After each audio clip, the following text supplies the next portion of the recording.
There are places where science ends and darkness begins, where reality fractures and nightmares breathe. These are the tales of Carl Otto's dark anthology. The Abermathy Files, Episode 4, Wolves and Warnings, by Carl Otto. The forest breathed around him, dark, damp, and deathly still. Rick Hanley moved fast, too fast for the uneven ground. Branches tore at his jacket. His boots slipped in the mud. Every breath came ragged, the air thick with frost and panic. Behind him, twigs snapped. Not loudly, not enough to be sure, but just enough to know he wasn't alone. Rick didn't call out, no use. He'd been yelling for 10 minutes, and no one had answered. The campsite was gone. He stumbled into a clearing, the silver glow of the rising moon spilling across the leaf-strewn ground. He turned, eyes scanning the tree line. Nothing moved. Then, a shape, just at the edge of vision. Low, fluid, wrong. Rick backed away, heart thundering. "Stay back," he whispered, as if saying it out loud would protect him. Another shape to the right, then another. Shadows circling, always just out of reach. He pulled the hunting knife from his belt, hands trembling. A growl rose from the trees, deep, throaty, layered like a chorus of teeth and hunger. Rick turned to run. A blur lunged from the dark.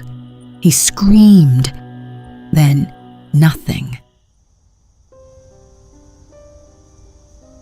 The sun dipped beneath the horizon, casting long shadows across the cracked pavement of Millbrook.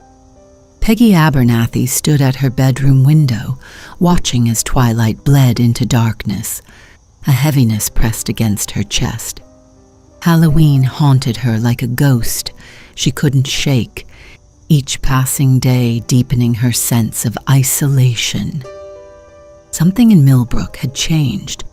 The air felt tense, charged, like the town itself was bracing for something unseen. Dead birds had begun appearing on sidewalks, stiff and lifeless.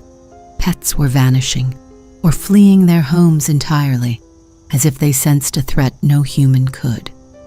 Neighbors exchanged anxious glances in passing, whispering of omens and dark things moving in the shadows.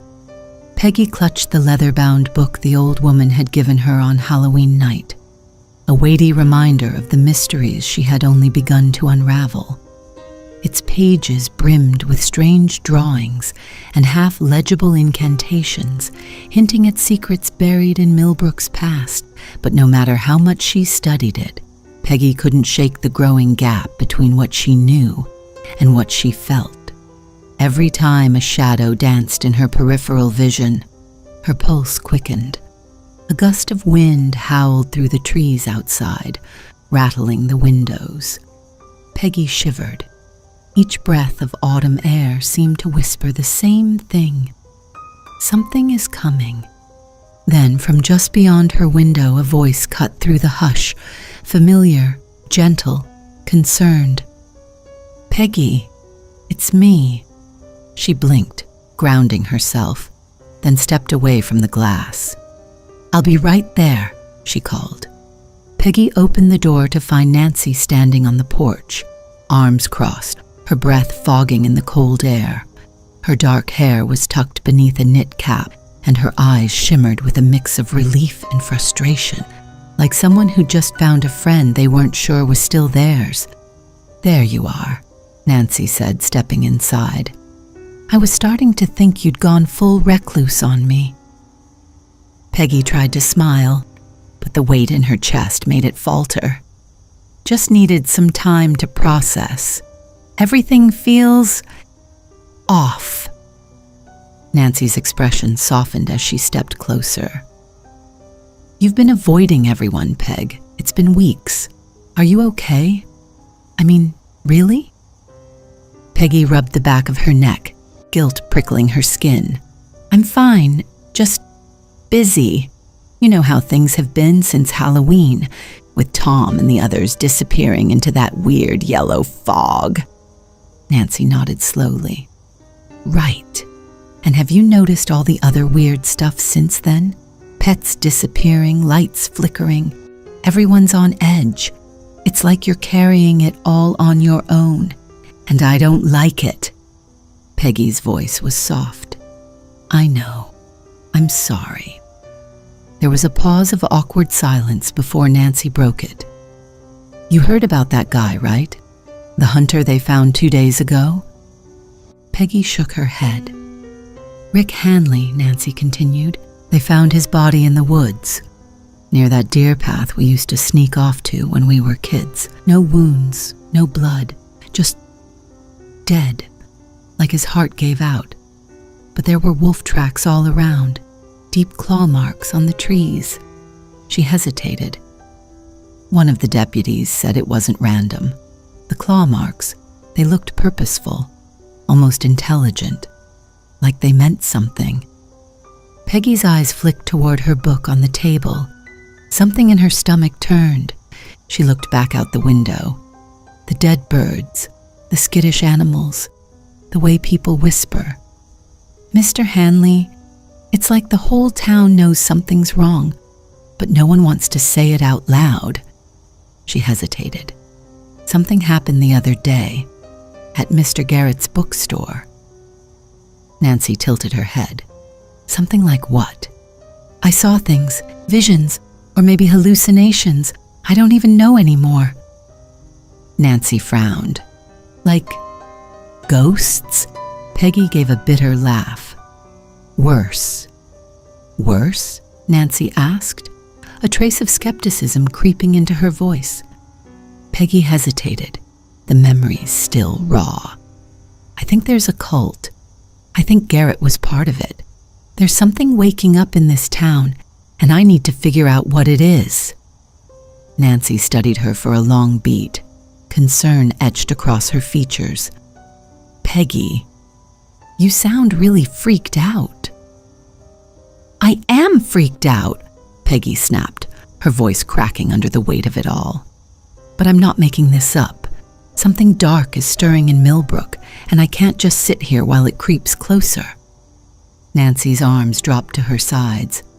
For a moment, she looked like she might argue. But then she saw something in Peggy's eyes. Grief, exhaustion, and a kind of bone-deep certainty. I'm sorry, Nancy said, her voice softening. I worry about you. We were supposed to face all this together. If this is real, if you really believe it, then I'm in. Peggy blinked. You mean that? Of course. We grew up on ghost stories and weird town legends.